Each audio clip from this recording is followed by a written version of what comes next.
As a huge virtual reality fan, I'm always energized when a new headset comes out, even if I don't buy it myself. New VR tech can have positive implications that goes beyond just the one product. It shows there's still investment, innovation, and we're not standing still. The genre is continuing to evolve, and we're still trying to solve the unique problems, which hopefully in the end means a more immersive and comfortable experience. Pimax is by now a well-known player in the VR game, and they seek to push the limits. Their newest VR headset, the Pimax Crystal Super, originally announced way back in April of 2024. As of July 2025, only some of the pre-orders have shipped. Pimax admits to have overestimated the shipping dates and has even offered some extended warranties free of charge. Here at Overtake, we were lucky enough to be sent a review sample, and I hope we can at least do our small part to help you make a balanced decision on whether to buy or upgrade.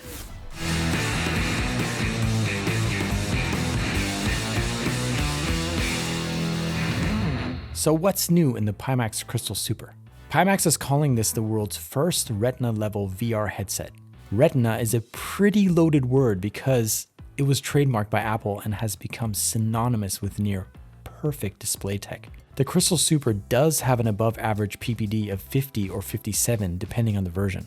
PPD, or pixel per degree, to quote Pimax, is a measurement that defines how many pixels are displayed within 1 degree of a viewer's field of view. And you guessed it, the higher the number just means better. For comparison, most consumer headsets are far below this. The Quest 3 has just 25 ppd, hence why Pimax calls it Retina level. But how that translates into visual clarity is the question. Quest 3 is undeniably sharp already, even with its meager ppd. Marketing jargon aside, the base model does have 8K micro QLED displays with mini LEDs for local dimming. Local dimming is useful to get those deep blacks with less halo effects as well as more vibrant colors and increased contrast. QLED is not to be confused with OLED though. OLED is a big step above and doesn't need local dimming. But the good news is they can be purchased at a later date as an upgrade. The QLED displays, however, have a whopping ×2 3840 by 3840 resolution. My poor PC is breaking out in a cold sweat just thinking about it. Here's where it gets interesting though.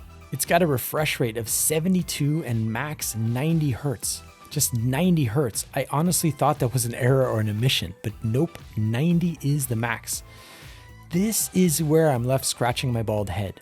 Why only 90 Hertz max for a headset of this caliber? Even the Crystal Light has 120 Hertz. Hidden in the marketing page and nowhere on the store page, there's a mention of 120 Hertz lab mode. However, in the Pimax app at the time of filming this, there's only an option for 72 Hz lab upscale mode. Could be 100 Hz references another upgrade version or will be added through software at a later date. But for now, 90 it is. To be fair, I also noticed the Big Screen Beyond 2, which is a similarly priced headset, only has 90 Hz max as well. It's a bit disturbing though. Is this the new VR shrinkflation era starting? I really hope not. The Valve Index from 6 years ago boasted 144 Hz displays. Just saying. They go on to say it delivers ultra high bandwidth far beyond wireless streaming. I'm not sure quite what's meant by that. I mean, I get the bandwidth part, that makes sense, but why compare to wireless? I'm guessing it's a side eye to the Quest 3 and the wireless crowd.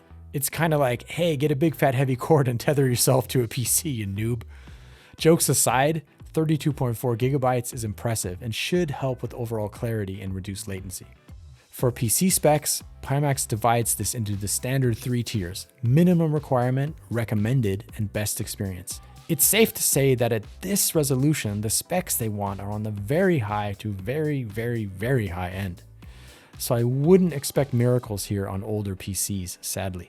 Interestingly, I have an NVIDIA GTX 5080 and for some reason it's not on any of the lists, whereas the 5090 and even the plain 4080 made it into the best experience column. What the actual? Either there's something they know that we don't about the 5080 or they just never updated the page. I know nobody likes the 5080, but please don't leave us out in the cold. So before doing anything, let's do a quick unboxing. You get a classic brown cardboard box with just one thin layer of bubble wrap. It does show they are confident about the actual box taking a beating and shipping, I hope. The Pimax branded box inside is quite minimal, not a bad thing. Good use of materials with not much waste. Looks similar to how the previous model, the Crystal Light, is packed. All spaces of the box are used, everything seems pretty snug. And first time lifting up the headset feels like it might be lighter than the Pimax Crystal Light. Lighter than the Light, that would have been a good marketing spiel. The Crystal Super is slightly more boxy and compact, it's more sleek and contained looking. It loses the little extra vent holes in the faceplate and goes with a new glossy jet black faceplate. If you compare to the Crystal Light, the Super is more Vader and less Pimax Hammerhead Shark. Controllers themselves are the exact same Pimax controllers, nothing new here. Functional in the hand, but not amazing. I won't use the controllers at all for sim racing. I actually try to avoid them as they're a huge hassle to operate in the sim rig, and I just end up dropping them on the floor. And you get an extra foam pad that's a bit thicker. This is in case you need a bit more distance to the screens, which if you wear glasses, this is a must. The version I was sent came with the add-on DMAS off-ear headphones, which is an upgrade to the default ones. That is nice. It's a bit fidgety to get the headset out. It's tethered to two thick cables tightly wound up at the bottom of the box. So I had to do a bit of digging. A comfort top strap is included, which at the time of writing this was not in stock at the Pimax store. So maybe this is the new version they'll be selling soon, or it'll be standard from now on. There's two USB cables for charging the controllers, a bunch of different country-specific plugs. Power supply prongs click in nicely. The main cable from the headset splits into two, a display port and a standard USB. And last thing, of course, peel off the plastic wrap from the lenses. Fumbling a bit here, I think I might have to level up my unboxing game. I really love the classic hinge mechanism. I wish more headsets would adopt this. And again, feels a bit lighter than the Crystal Light, but let's see how it actually fits on my big head. So first thing before getting started, plug in the headset and power adapter. The cable is nice and sturdy, seems incredibly durable, but lacks a lot of flexibility. I think for sim racing or seated simulation of any kind, it's not an issue. However, if you're standing and jumping around, it might not be so ideal. As for the initial fit, the first thing I do before strapping it to my head, unwind the dial at the back, then slide it down over onto my face and retighten the dial. So it's more or less fitted. Now comes the fun part, settings. Before getting started, I downloaded and installed the Pimax Play Tool, which you need in order to use the headset. So once I updated all the firmware and the headset was recognized by the Pimax Play Tool, I could finally put it on. For now, I'm going to test just with SteamVR as a default OpenXR runtime, as it was intended for ease of use. Pimax are by default set up to be used with SteamVR as the default OpenXR runtime. But later in the video, I will try out some Pimax OpenXR on a couple of sims to see how it compares. It's important to run the IPD and eye tracking calibration. This is a very cool feature, how the IPD is set automatically when you put on the headset, eliminating most of the guesswork. You can also set it manually, but I found auto works just fine. It's a bit annoying that it has to adjust it every time you put the headset on, but I can imagine something like a trade show where different shaped heads are being swapped in and out. This would be an incredibly useful feature. And of course, one of the main selling points of all Pimax headsets is the eye tracking and foveated rendering, which can be a pretty big performance boost. However, with most sim racing titles currently on the market, this means running third-party open source add-ons, which can be a bit of a pain to set up. But hey, it gets the job done. In the Pimax tool, I've left the render quality at medium. Need to be aware that render quality level in the Pimax tool will bump the SteamVR resolution, but other than that, Pimax is pretty cagey about what it actually does or how it achieves its unique rendering quality. Before we go to the actual testing, a little disclaimer. Because I know this is where VR discussion can get really, really heated. The purpose of this video is not to benchmark every single sim in minute detail and post results. I have a good feel for the current tools that are available for getting better performance. The tools and add-ons are where VR oftentimes gets convoluted and really tricky to follow. The simplest way that I can explain this is most sims run by default in SteamVR, but SteamVR is an extra layer that can cost performance. It's often better to bypass that and go direct by choosing Pimax's own OpenXR, which is now Pimax native and doesn't need extra add-ons. However, not a single sim on the market today supports OpenXR natively, which is the newer standard. So you need a little tool called Open Composite to make this possible. I will test each sim and try to bypass SteamVR, but some you can't. For example, AMS2 and WRC. So I'll be using Open Composite, which bypasses SteamVR, and OpenXR Toolkit, which is a nice add-on because it adds the ability to tweak a few things to get better performance. My PC is on the high end. It's not the highest of the high end. I have an AMD 7800X 3D CPU with 32 gigabytes of RAM and an NVIDIA 5080 GPU. So in theory, I should be able to run the Pimax at 3840 by 3840, which is its native resolution, at the lower refresh rate of 72 Hz without too many issues. As long as the graphics settings are reasonable, I can't just crank everything to 11 and hope it'll cope. But let's see how it does. All right, here we go. Assetto Corsa EVO in the rain.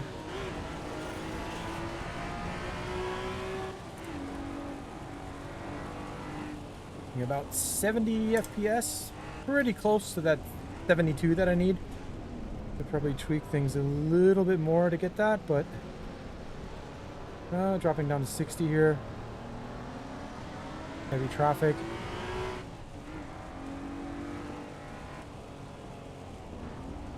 I have to run EVO on the lowest settings right now because it's not quite optimized. They have optimized it quite a bit, but still not quite where it needs to be to get a good performance out of VR. Okay, let's try Mount Panorama at night. Bathurst. Looks very, very washed out. I think it's more of a game issue than an actual problem with the VR headset.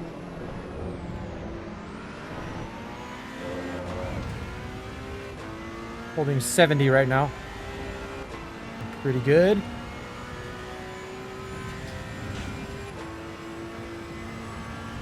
Trees in the distance look really detailed. Ooh. The dark cockpit looks very, very black, so that's good. Ooh. Yeah, that's almost OLED level. Those are some deep blacks. I think definitely the local dimming is helping enormously there. That's one of the things you get with OLED is incredible night racing.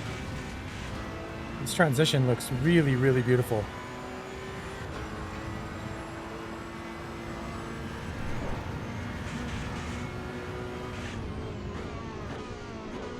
So in the daytime, I'm up to 74, 75. So above the 72 that I need to hold 72 Hertz. So I won't be going into reprojection or anything like that, so that's good. But not quite making 90. I think that has to do with the optimization of the game itself, though. Less so with the headset.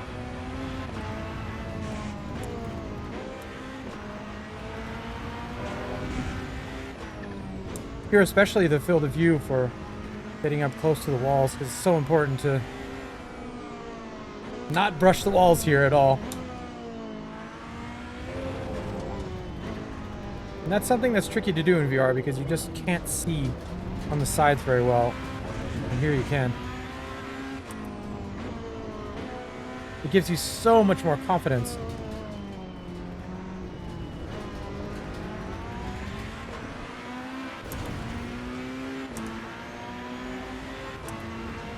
I would say in a way, field of view could improve your racing line, for sure. Assetto Corsa EVO is the newest sim on the market. It got off to a rough start with its first early access release. However, in one of Kunos' latest updates, a real effort was made to optimize VR. The overall subtlety of the lighting combined with the wider field of view, the deep blacks of the QLED local dimming, in night races, it's mind-blowingly real looking. The graphics are incredibly immersive and show real promise with the Crystal Super due to its insanely high resolution. It brings out all the finest details. Add to that the fact that EVO supports native DLSS is a huge positive when it comes to performance, and the Crystal Super takes full advantage of this. Performance is still on the edge of acceptable, but hopefully more updates are to come. All right, here we go.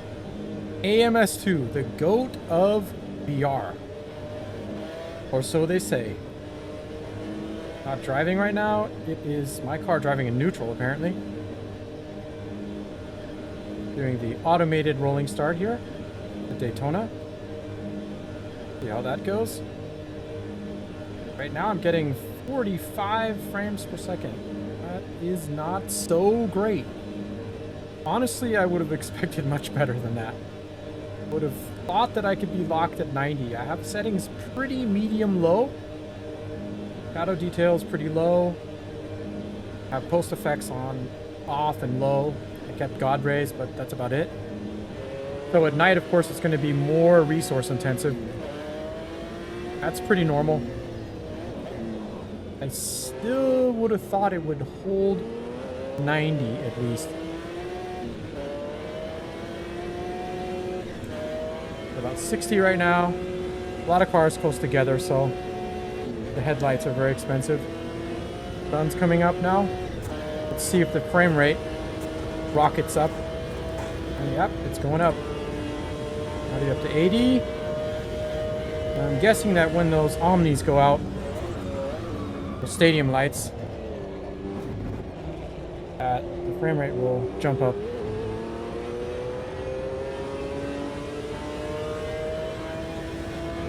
Let's see. 85. AMS2, no surprise, was a pretty smooth experience, but I expected a bit more out of the box. The performance was on the mid to low side, although, to be fair, there were no real stutters or any warping or lags.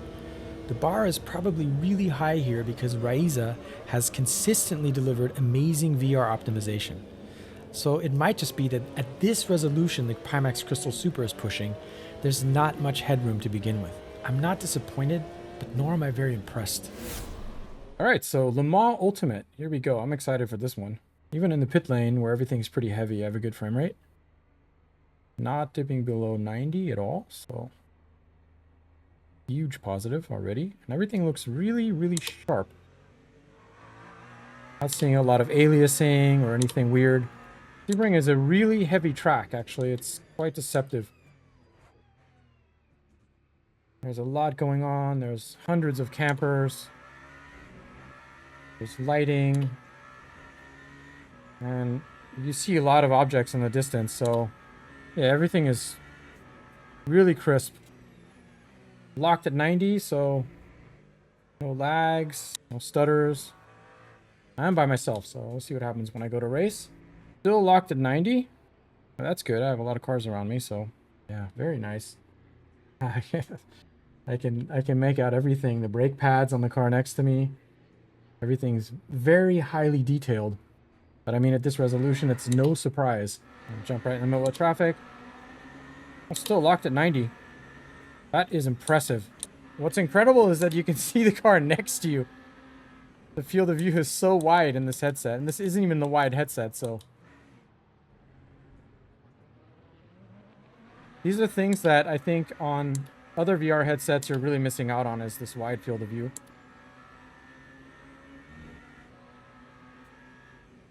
Just stunning though. I mean, even the reflection on the paint, the car in front of me, make out the finest details everywhere. So I dropped down to 80 there. Not sure why. Maybe I have it set to 60 times so I can see the light transitions. I'm getting a few stutters here, but I think that's normal. Dipping below 90. Nighttime racing is a lot more taxing because of all the omnis or the lights around the track. See how the headlights affect everything. Cars look really nice still, though. They don't look blown out or anything. This is really next level, though. I mean, things can always be improved on massively, but this just shows the potential of headset with this resolution.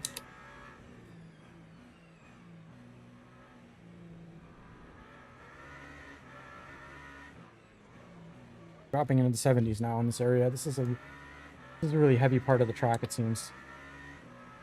There's really a lot going on, and there's a lot of campers up close, so I'm holding about 70 to 75 frames, so I'm about 15 frames under what I need to be. Let's say this area right here where there's nothing on the left, frame rate goes up to almost 90. But as soon as I get around the campers and all the other lights and everything, then it quickly goes down to 70. But overall, it's looking incredibly smooth. Overall, it's incredibly smooth. Really nice experience. Really nice on the eyes. LMU in the Crystal Super is a really smooth experience. The graphics come through honest and straightforward.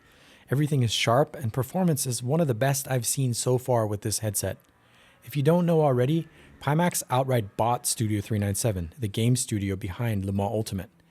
So I'm excited to see how the collaboration between Pimax and Studio 397 will help put even more emphasis on VR support. Okay, here we go. First try in WRC. Sweden in the snow. Really looking forward to this one. Looks incredibly crisp and clear. I'm actually not used to this level of detail. Even the distance looks pretty detailed. In the Quest 3 and the PSVR 2, it is not even close.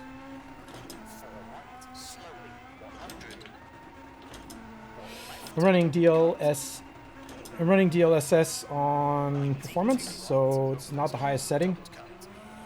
I'm getting pretty low frame rate right now, though, about around 58, so nowhere close to where I need to be. I actually had to run this in 90 hertz because the game won't even launch in 72, so that is a bug, I guess.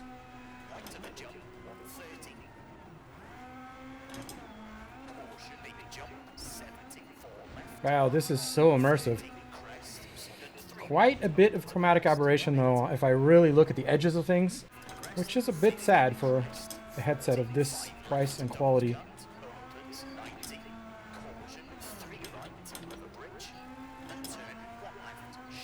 So the snow is a great way to see the dynamic range and how it deals with kind of a blown out scene like this, because in my experience, this is very hard to convey in most VR headsets, other than with the exception of the PSVR 2 that has OLED screens, because well, it has OLED screens, so that's probably the reason why. I would say in general, the lighting is really nice. It's possibly a bit washed out, has that kind of LCD look of the Quest 3. Yeah, I find the field of view is pretty massive compared to what I'm used to. WRC for VR has been a mixed bag since it was introduced back in April of 2024. Their decision to go with deferred rendering made it difficult to use with any kind of external tools for optimization, which is a real limitation for a headset like this. That said, with the Pimax Crystal Super, I have never seen it look this good and run so smoothly. The image is crisp and doesn't suffer the blurry artifacty look in the distance on trees and other objects. The insane resolution and PPD doing its magic here. The FOV for rally is really useful when judging tight turns. That is a big plus. The only downside is actually linked to the upside. The fact it is so sharp shows how some surfaces look simple and lack detail. The Crystal Super is a win for WRC, and I can honestly say I was very surprised by this. The Pimax Crystal Super QLED, what can really be said about it? Well, let's break it down into the like and don't like. That's the simple, straightforward way to do it. So what did I like? The FOV is just amazing. Being able to see so much is a huge plus for sim racing. Going side by side, wheel to wheel, it's just so freaking cool seeing cars pop into view out of the corner of your eye. As for the form factor, the design looks more thought out and coherent compared to the Pimax Crystal Light. The visuals are insanely crisp, the colors are almost on par with OLED, but not quite. I think most of us could live with QLED. The local dimming makes all the difference to the contrast and dark to light transitions. Performance is one with a few caveats. covered in the didn't like section as well. On a positive note, I'm surprised at how smoothly it runs when I compare it to, say, the PSVR 2, which looks amazing, but suffers a lot from stuttering when anything is even slightly off. Here, the Super is pretty much rock solid in all the testing I did. Even when the FPS dipped, it stayed smooth with no jolts. Some small things, I really like that you can do everything in the menus with the headset presses and never have to use controllers, just look and press the volume button to click. The Auto IPD is a really cool feature. It makes sure the distance between the eyes is set right every time you put it on. How many times on the Quest 3 have I turned the dial by accident and wonder why everything is so blurry? So now on to the things that I really didn't care for. It's still heavy and hot. I mean, it's 2025. Can't this be smaller and cooler? It might not be a deal breaker for everyone, but this form factor, although better than the previous version, is still from a past era of VR, or so I thought. Comfort-wise, it still presses too hard on my face, and no adjusting the top strap alleviates it for me completely. Chromatic aberration.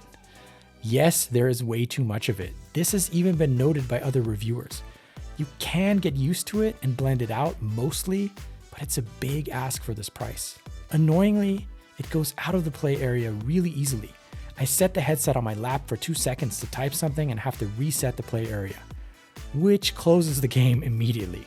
The pass-through is simply unusable. I have no idea what it's for other than setting the play area. Annoyingly, I need to wear reading glasses for it to be sharp. Never seen this in any other headset. The cord is too thick and not flexible at all. Price. This is something that really depends on your budget, but I find this hits a pain point where you could get a lot of other really nice things for 1,600 plus euros. Performance, as I said, sits on both the like and don't like spectrum. In order to get good performance, you need to use multiple tools, some of them not supported anymore, and do a lot of tweaking. That said, I don't think Pimax is at fault here. None of the current sims are OpenXR native, so if you want to bypass Steam VR and get a boost, you have no choice but to run add-ons. Lastly, the choice to only support 90Hz max is a bit of a bummer. My only question is just why? For sim racing, we see more hertz, we buy. Another important question you might be asking, is this a worthy upgrade from the Pimax Crystal Light? The short answer is yes. The increased resolution of the Super, the increased PPD, the QLEDs, combined with local dimming are a huge win, coupled with a better form factor. However, the Crystal Light does still have 120 Hz, and it's a really solid headset in 2025 with a lot of life left in it. Price-wise, these two are not at all in the same bracket, so should we even be comparing them head to head? Before my last words, one side note, I did not test every single sim, and you might be wondering why one or the other was left out. It was for the mere purpose of not making the video too long. I included most of the current supported titles that run relatively well in VR. In a future video, I will be looking at how to get better VR performance on a few titles, namely how to optimize the original Assetto Corsa, which can look amazing, but I want to do it justice. And we'll even be testing a surprise sim in the not so far future. If you're new to VR and looking for that first headset and maybe have a bit lower spec PC, I'd say this might not be for you yet. You're probably better off going for a mass consumer headset like a Quest 3, a Pico, or even a PSVR 2. The Pimax Crystal Super, in my opinion, is quite obviously an enthusiast headset, based on just the price alone. Even compared to the Crystal Light, the Super costs about twice as much for the base model. But that's all totally fine, there's nothing wrong with being enthusiast. But it does mean it's more suited to those with the extra budget. Not only for the Pimax itself, but for a very high-end PC to run and enjoy it. The Pimax, like any other VR headset, can be very tricky to review simply because we don't all have the same shaped head. What defines comfort can be a very personal choice, so it's not just about visuals. For many of us, it's equally about fit. We're sitting here enduring long sessions of sweating, adrenaline pumping, with this unwieldy apparatus balancing on our head, emitting quite a bit of heat on its own. We need to draw a line to separate these two aspects, as you, the consumer, have to decide which side the scale tips. Visual fidelity versus comfort, or both. So, if you meet the steep PC requirements and have the extra budget, I'd say I'm leaning towards yes. VR for now will always be about compromise, and I have to admit, the Pimax Crystal Super grew on me after hours of testing and driving. For sim racing, the FOV, the visuals are just so immersive, even with the weight and heat. But I would be over the moon for something smaller and lighter that doesn't cook my bald head. But what's your take? Are you looking forward to getting the Pimax Crystal Super? Or upgrading your current headset? Or did you even pre-order it and you're still waiting? Let us know in the comments. Thanks for watching and see you on track.